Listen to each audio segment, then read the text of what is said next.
May adlaw sa tanan ani kita sa pagpamalandong pag-worship sa atong pinagamahan ng Diyos. Ang pagsimba kaniya sa Espiritu Kamaturan mao kini ang inyong LOD, ang Lesson of You Divided Gospel Lesson Daily. Kon the message ato ang lesson marathon, ang devotional Sons and Daughters of God ug ang lesson everyday. Diri kita magatuon sa Wednesday na kon Merkulis midweek tunga-tunga sa semana. Ang title sa ato ang devotional, Capabilities Increase as Spiritually Increases. So nindot no kay increase spiritually itong pagatunan.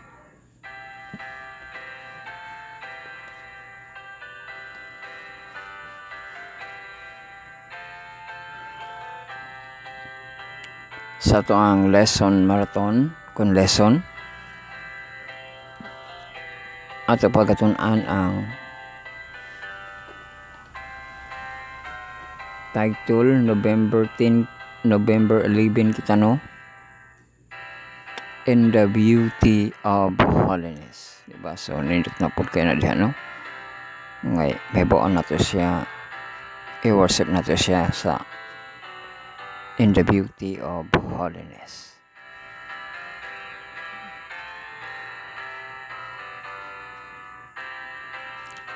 So sa di pa kita magsugod mahatag pa kitag update no, pero ato ipakuan na kini atong pagtuon gihatog kini kanato sa atong nabos,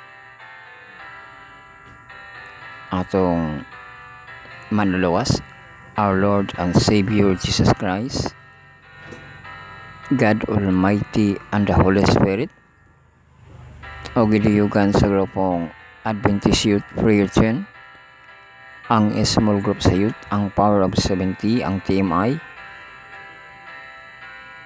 total members involvement, ang personal ministry, ang Text Gospel Daily, o ang LAMP, League of Adventist Missionary and Preachers.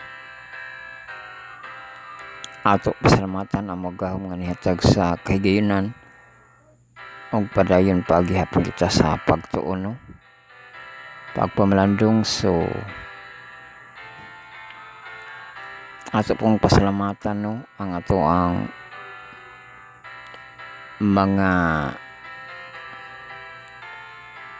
mahimo nato nga mga contributors, atong tig like, tig care, tig tag, tig mention, tig share, kang maka-watch party. So dalaygon kamo sa mga kaigsunan nga tanan.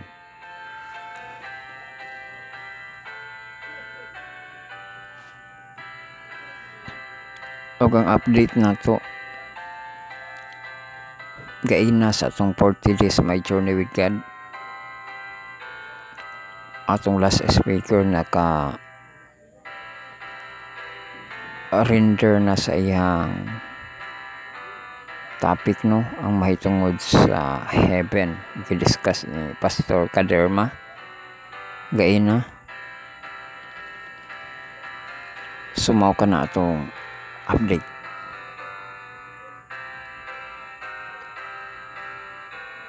Magasugod na kita no sa ato ang pagpamalandong pinagi sa pagampo.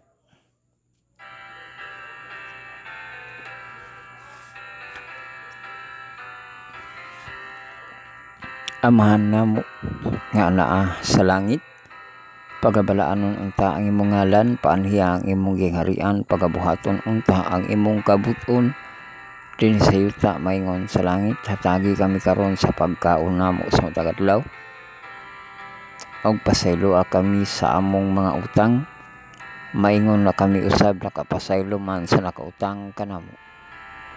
Ugayaw kami tugyan sa panulay kundi luwas sa kami gikan sa dautan. Kay mo ang gingharian ug ang kahom ug ang himaya hangtod sa kangturan. Amen. So welcome back mga higalag, mga kaigsunan. Magabasa na kita sa ato ang devotional karon no, November 11 yung nakita ang display ato gamiton ang mga apps no sa lesson og sa ato una giun ang sa Ellen G. White unya ang sa lesson no.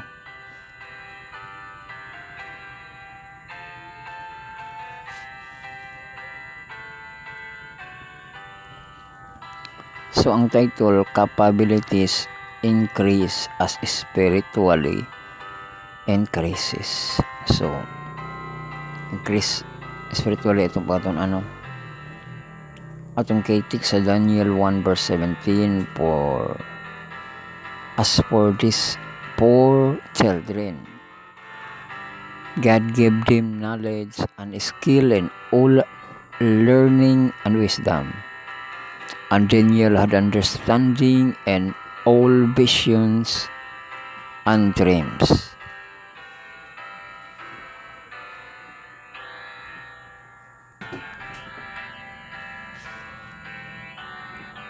So ato sa basahon na sa Bisaya no.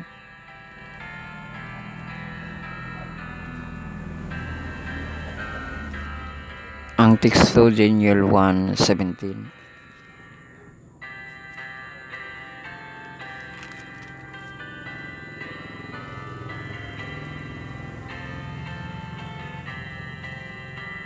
Karon mahitungod ni ining upat ka mga batan-ong lalaki. Ang Diyos naghatag kanilag kahibalo ug kabatid sa tanang kaalam ug kinaadman sa mga Kaldiahanon ug si Daniel. May maayong pagsabot sa tanang mga panan-awon ug sa mga damgo. Diba klaro kayong advancement sila, advantage sa ila no? Nga na sila'y kabatid sa kaalam, sa kinaadman no ang upat ka mga batanon. Apil gid sila niyan sa Dakmisa ug Abednego.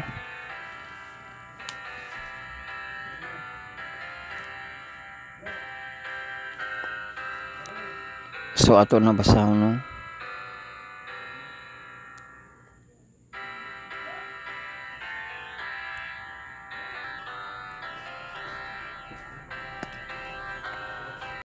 So ato nabasahon ang content no sa ato ang devotional.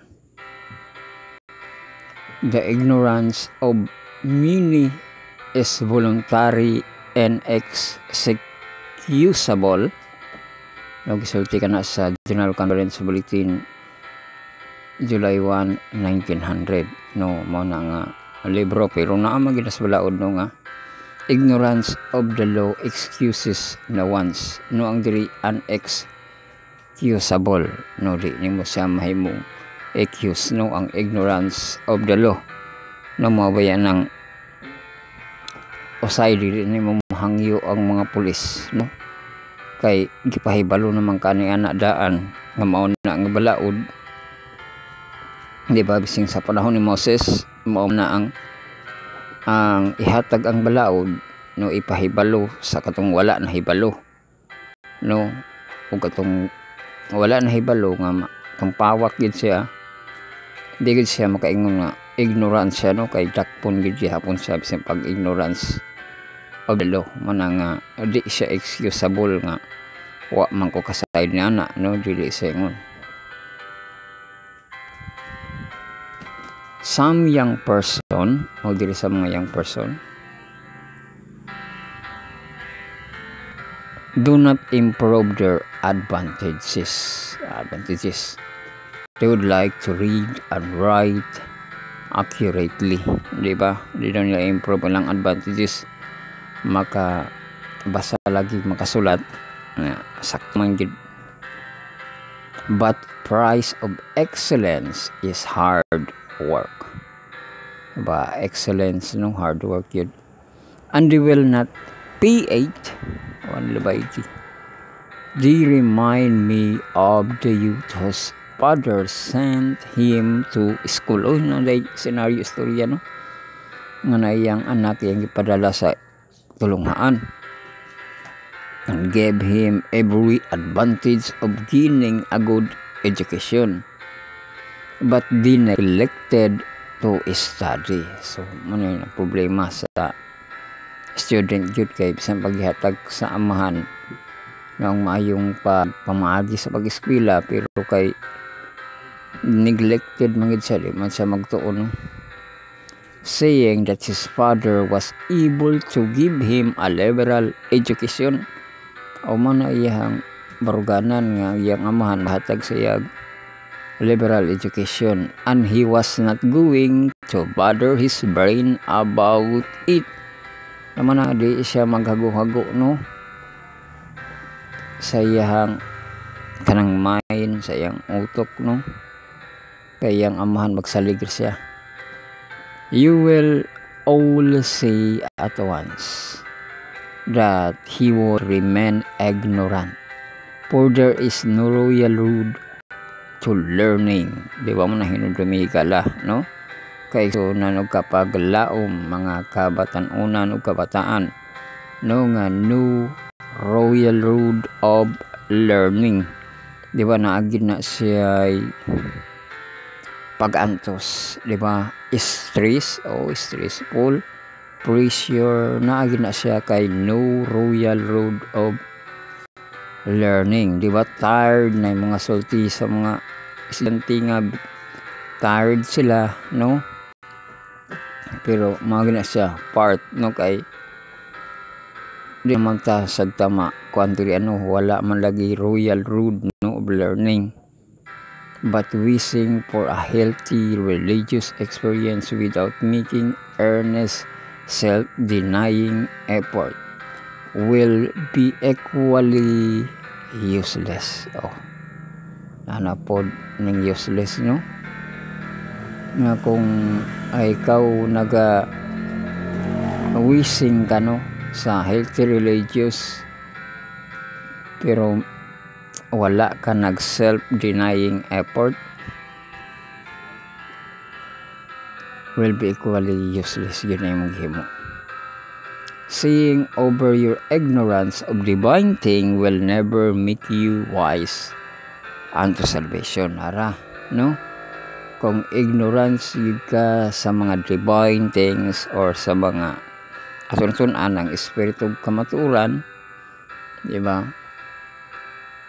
Di gid siya makapahibalo sa imong mahitungod sa kaluwasan.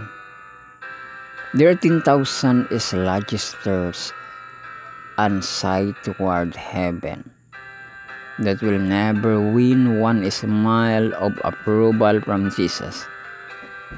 Don't think that a Christian experience will come to you of itself, di ba? Nato na no? Nga ka nang mahitungod jud sa Christian experience, maabot sa mga ikaw lang ni anak no. When you make up your mind to do something on which your heart is, you do not give up for difficulties but try again and again. Di ba di ka mo give up sa mga difficulties no, mag try gid hinuon kag mayo mabiya ng sa game, di ba? Example na lang nato ng dula nga Mario no, ganahan maka magbalik-balik kay di man ka mo give up, di ba? Kung maglisod ka sa dragon nga patyon, maulit man ka balik-balikan nimo tong dragon no, mana nga dili ka mo give up kay masanay pagigani ka diha no, wala gyud pag give up no sa mga difficulties, di ba? Kay Christian education man gyud gani atong karon no, dapat dili ka mo give up padayon ito no. Nagsulat kadto sa Youth Instructor January 30, 1884. So balikan nato ang kang Daniel no. Daniel and his 3 companions were well balanced because they had yielded themselves to the control of the Holy Spirit. They are well balanced no, na batid sa kinaadman sila kay nagpakontrol sila sa Holy Spirit. This youth gave to God all the glory of their secular, scientific, and religious endowment. Their learning did not come by chance, di ba? Ang ilang kahibalo, no, ang mga natun-an dili gid sa chance. They obtain knowledge by the faithful use of their powers, and God gave them skill and understanding, di ba? Kay tinamanon magi sila no nga mo kuan sa ilahang talents unya ang Ginoo gid naghatag sa ila nga skill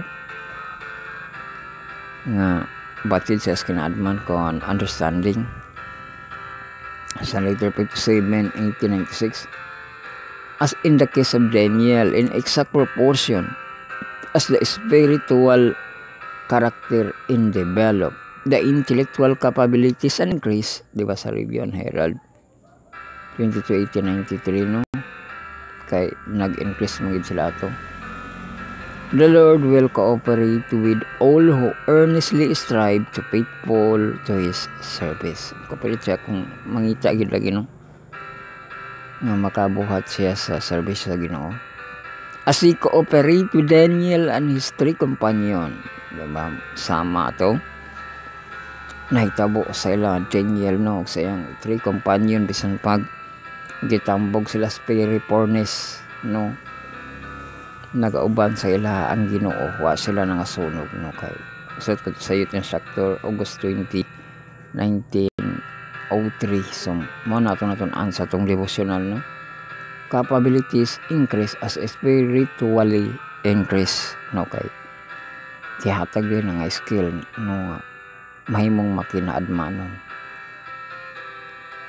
sama sa mga upat, di ba, ka mga batan-on nga manghigala o si Daniel, apil si Daniel, no, nga batid sila sa kanang kinaadman o ato na tun-an gid gani nga walay royal road, no, sa education kay nagi na siya mga difficulties o niya dili gani kamuhunong kung na difficulties, try again and again, no, og mao kana nga ang pagka-faithful gid atong kuan, no, sa atong kanang pag-increase nato, no, sa ato ang mga gina-practice, no, nga unahon gid nato ang Ginoo ato gin pagkatun-an siya sama sa mga higala ni Daniel nga nibarog siya sa Ginoo, ang Ginoo tabang sa ila. So mao ka natin tanan sa devotional capabilities increase as spiritually increases.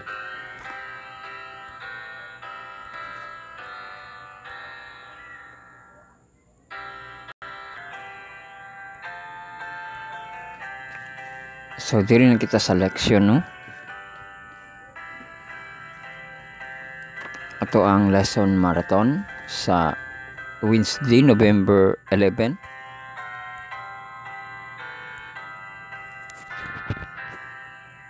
Mag-greet kita sa mga kaigsoon, no, happy midweek diha kaninyong tanan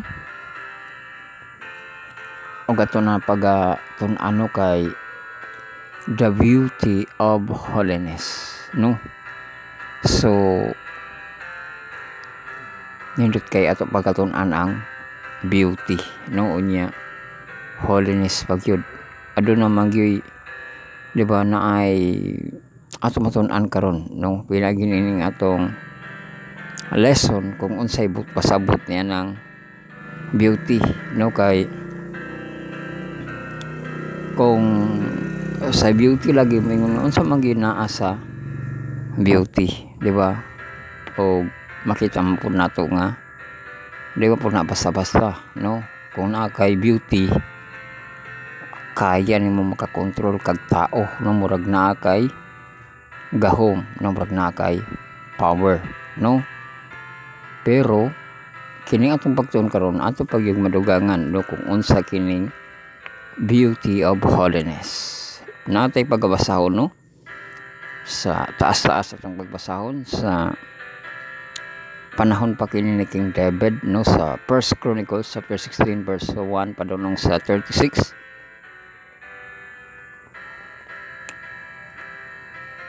Ang pangutana, try to picture the sense. Do you imagine? It's a solemn purple. Imagine mo na, no? Or festive and joyous. Sago lang, no? Grabe na pod ka. Lingaw kayo, no? In what way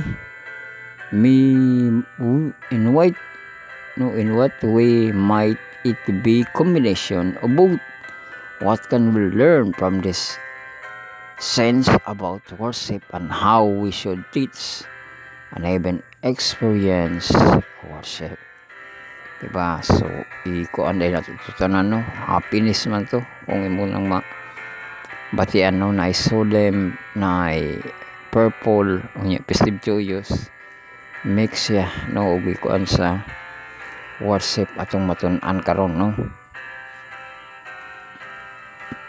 So, ito basahon ang dubukan nato nga teksto, no? 1 Chronicles chapter 16 verse 1 padulong sa 36.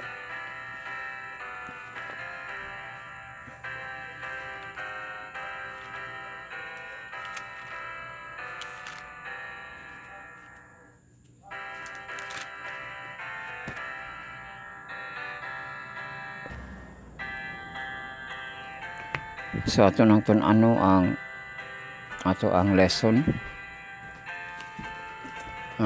marathon sa Wednesday, no, November 11. Happy midweek mga kaigsunan.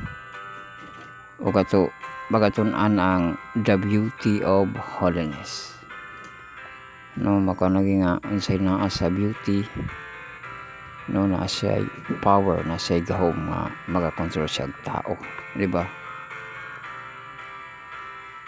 Mabayan ng usay sa beauty na yung mga kuan nga kanang na may kasabihan nga mind your own business, di ba?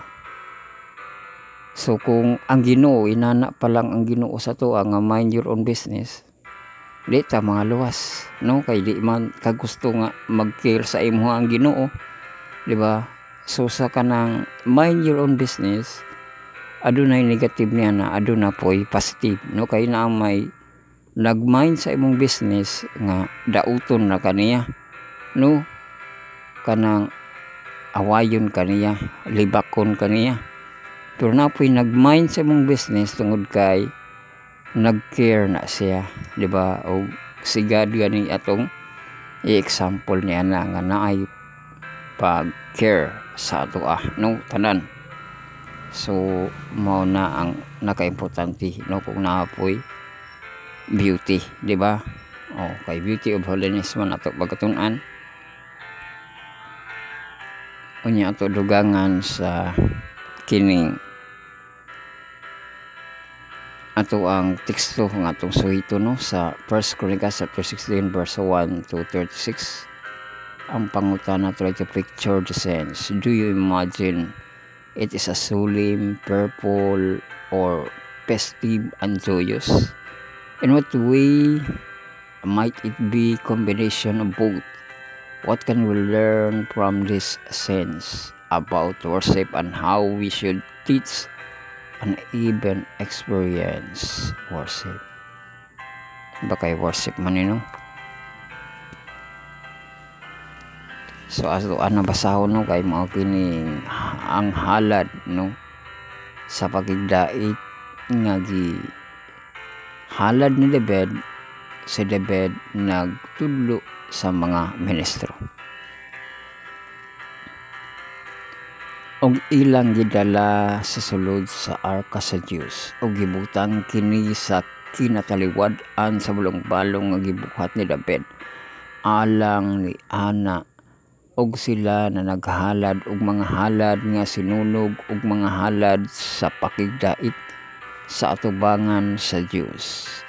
Og sa diha nga si David nakatapos na sa paghalad sa halad nga sinunog ug ang mga halad sa pakigdait iyang gipanalanginan ang katawhan sa ngalan ni Jehova. Og siya naghatag sa tagsa-tagsa ka Israel. Sa Israel, lalaki ug babae sa tagsa-tagsa usa ka buok nga tinapay og usa ka pahat sa sulod ug usa ka torta sa pasas. Og iyang gitudlo ang uban sa mga lebihanon sa pag-alagad sa atubangan sa arka ni Jehova og sa ulog ug pagpasalamat ug pagdaig kang Jehova ang Dios sa Israel. Si Asap nga pangulo ug ang sunod kaniya si Zacarias, si Jeiel og si Seramut og si Jeiel og si Matias og si Eliab og si Binayas og si Obed Edom og si Jeiel uban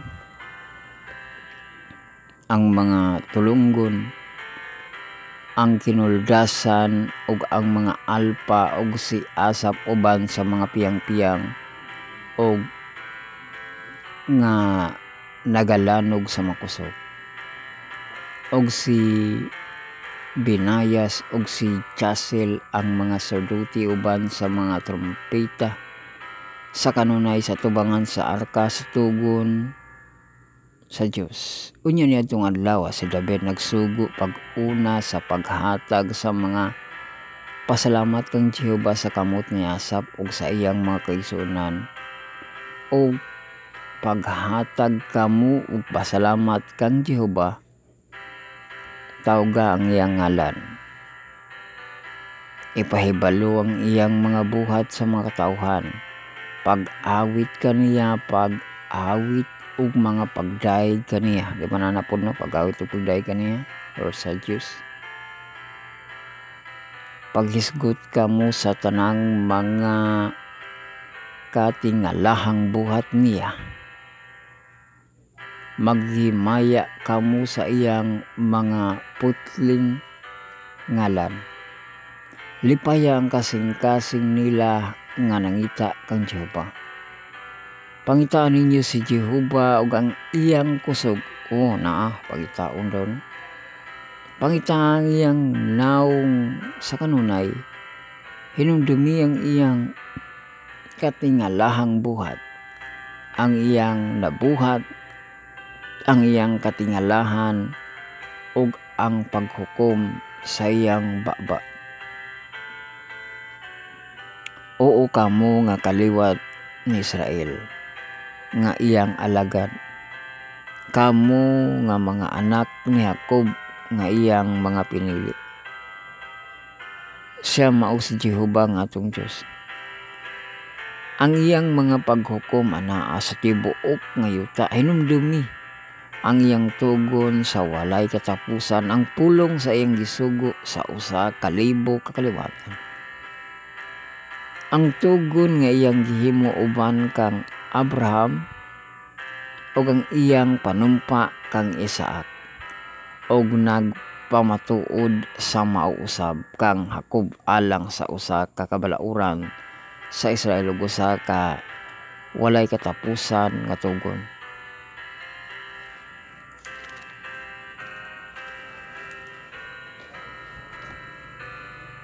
Nga nagaingon, kanimo ihatag ko ang yuta sa kanan, ang bahin sa imong panulundon, sa diha nga kamo pila pa ka tawo o talagsara o ang dumuluong diha niana. Og sila nanlakaw gikan sa usa ngadto sa usa ka nasod, o gikan sa usa ka gingharian ngadto sa laing katawhan. Wala tumugot siya nga bisan kinsa ang magapasakit kanila, o yang gibadlong ang mga hari tungod kanila. nga nag-ingon, ay paghilabti ang akong linihog og ayaw pagbuhat og dautan sa akong mga manlalagna. Pag-awit kang Jehova tibuok nga yuta, ipakita ang iyang kaluwasan sa adlaw-adlaw. Ipadayag ang iyang himaya sa mga nasod ug ang iyang katingalahan nga buhat. Sa tanan nga katawhan kay dako si Jehova og takos sa pagadaygon. Siya usab kahadlukan labaw sa tanang Dios, tungod kay ang tanang mga Diyos sa mga katawhan, mga Diyos. Apan si Jehova nagbuhat sa mga langit, kadungganan o pagkahalangdon anaa sa tubangan niya. Kusog og kalipay anaa sa iyang dapit, ipahanungod kang Jehova kamo mga kauban sa katawhan.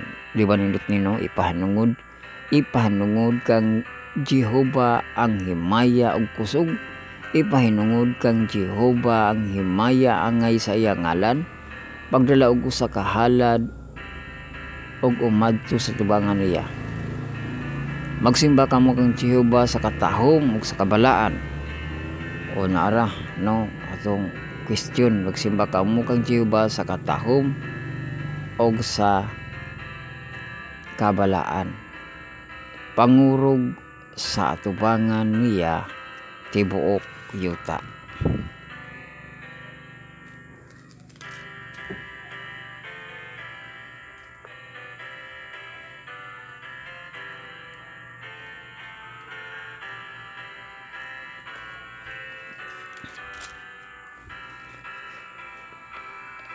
Ang kalibutan usab natukod na nga dili mabalhin.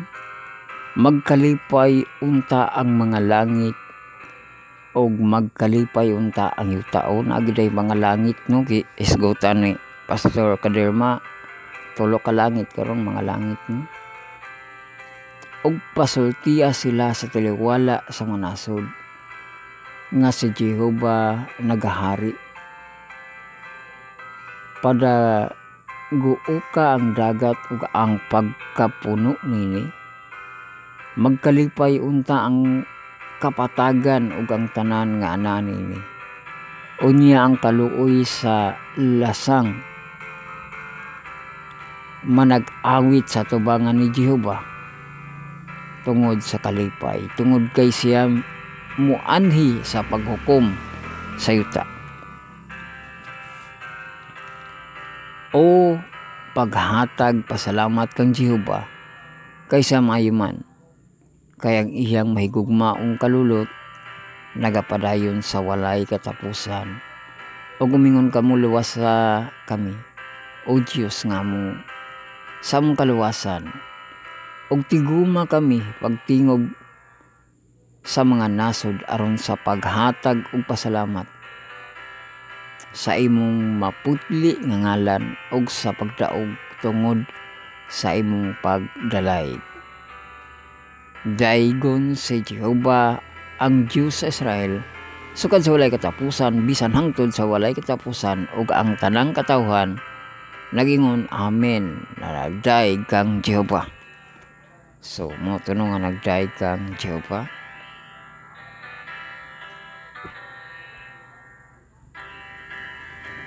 So ato na basahon ang insight no.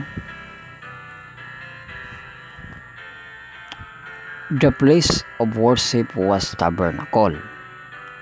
Tabernacle no, ang place of worship where God had dwelt with ancient Israel and where the plan of salvation had been revealed to them. Central then to worship and to worship education must be Jesus, the plan of salvation, di ba? Kung ang education diha kita gipapunto no sa kang Jesus Christ ug ang plans of salvation, all of which was foreshadow in the tabernacle service. No, foreshadow na pod or landong no whatever else God has done for us that deserve praise and worship. It all means nothing without the hope of central life offered to us by sacrificial and substitutionary death on the cross. Di ba kay siyam lagi nagpakamatay, no? Kita mo na to'y mapanisan pero siya nagtubos. Also notice the evangelistic thrust the passage. All the world was to learn about the God of Israel. Ipa mo na ito, kung anong matunayan na ito ang Diyos, no, sa Israel. Sa verse 29 atong gibasa, no? Give to the Lord the glory to His name, bring an offering and come before Him, or worship the Lord in the beauty of holiness. No, the beauty of holiness, what might that mean? So, unsa magid ng beauty of holiness? Ato kani maklaro diri, no? Kung unsa kani.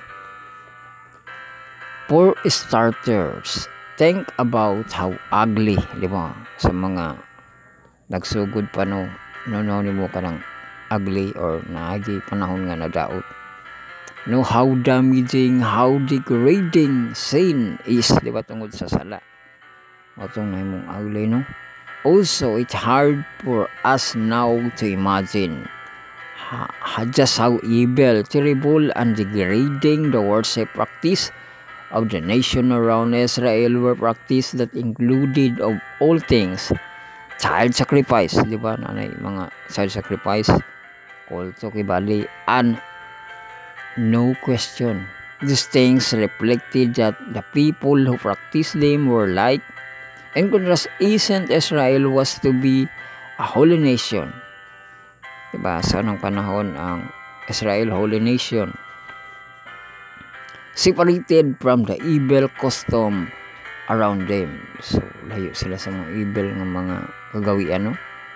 They were to be holy in their hearts and minds. So, naklaro na to ang beauty and holiness, no? Nga mahuli sa heart and mind. So, mga din ang beauty, di ba, naagid siya sa inside kay hearts and mind, gid gani siya, no? That give their worship meaning and beauty before God. Again and again, the Old Testament prophet railed against people who worship the Lord while engaged in the corruption and while their heart were far from Him. Di ba? Sa Old Testament, ato ginang mabasa, no, nga mo-worship lagi sa Ginoo pero layo ilang kasing-kasing, no?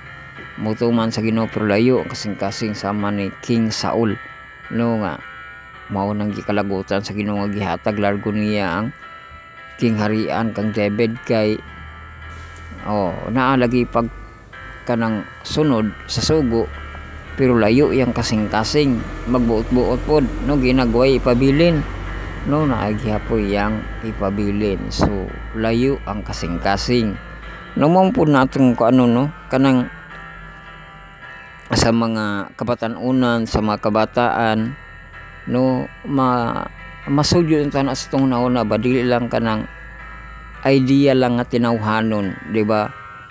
Kay namanggoy kasabihan sa tao nga mamalikas sila, musulti sila mga dautan, no, unya bawion dayon nila nga sa personal dili sila inana, di ba?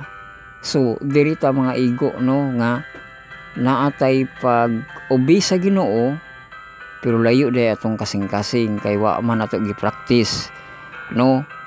Kung gihigugman nimo ang Ginoo, o di na lang gid unta na ka mamalikas, no, di na ka mag kanang himog kadautan, no, kay malipay man ang Ginoo, di man nimo ingnon nga nagbilib ka sa iya pero layo day imong kasing-kasing, no, par ang imong kasing-kasing sa iya, no, kay di man nimo ipakita sa iya, no, kibali 50-50 ra man gihapon ka, no, nagtuo ka sa Ginoo unya ang imong binuhatan tinawhanon, di ba? Dapat Diyos nun, espirituhanon ang imong binuhatan para dili ta 50-50, no. o niya beauty of holiness ang atong gipasantop diri no mao man to hearts and mind nimo isimba ang Ginoo, di ba?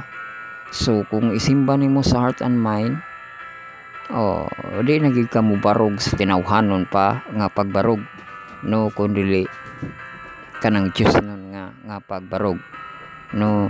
Kung nagto ka sa Ginoo, higugman nimo Ginoo,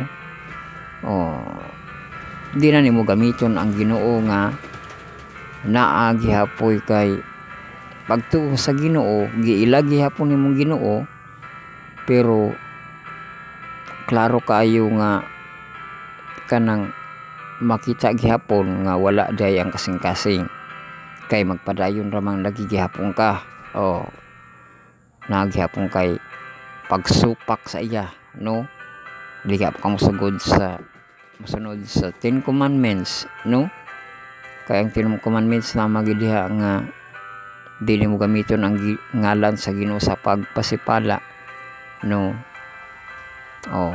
Unya napagyoy mga costless words, di ba, ang Ginoo abog uhuan, no, ato po nang hinumduman mo na nga masuko ang Ginoo, no, kung nakakuan gid mo sa istorya nga ang Ginoo, nasuko ang Ginoo niya ng syudara, no, or kana nga nasud mao to ni palayo ang Ginoo, no, pero kay dito naman siya nisalig sa kanang evil, no, iyang gisaligan ni samot ang kasuko sa Ginoo. Gingnan sila nga tungod ba kay walay Ginoo diha mo nikuan sa kanang kaaway, di nasuko no nang Ginoo mao to nga kadtong hari nga naghimo ato gipaningmaslan sa Ginoo, no, gipatay. So mao din bisan pag mabati nato nga layo ang Ginoo sa atoa, di gihapon malipay ang Ginoo kung dili ka mosalig sa kaaway, no, kay usa ra lagi kapag sulay sa atoa, no, nga nay mga panahon nga ma-stress ta,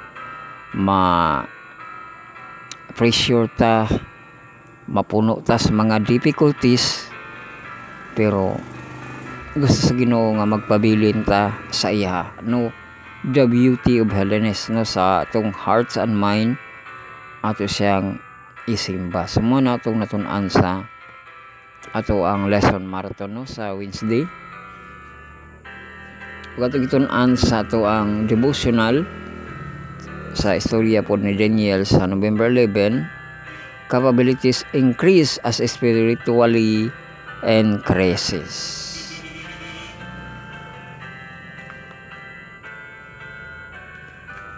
So sa pagtapos mga po kita pag magbenediksyon.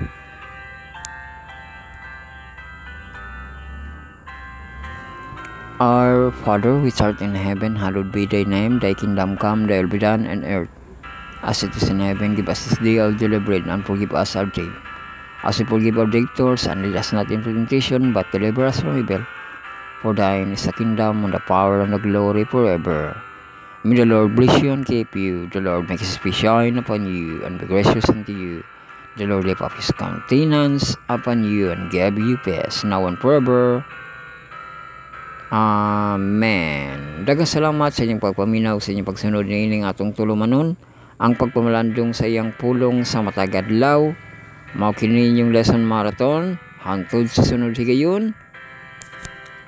Mayong adlaw sa tanan, dalaygo ng Diyos.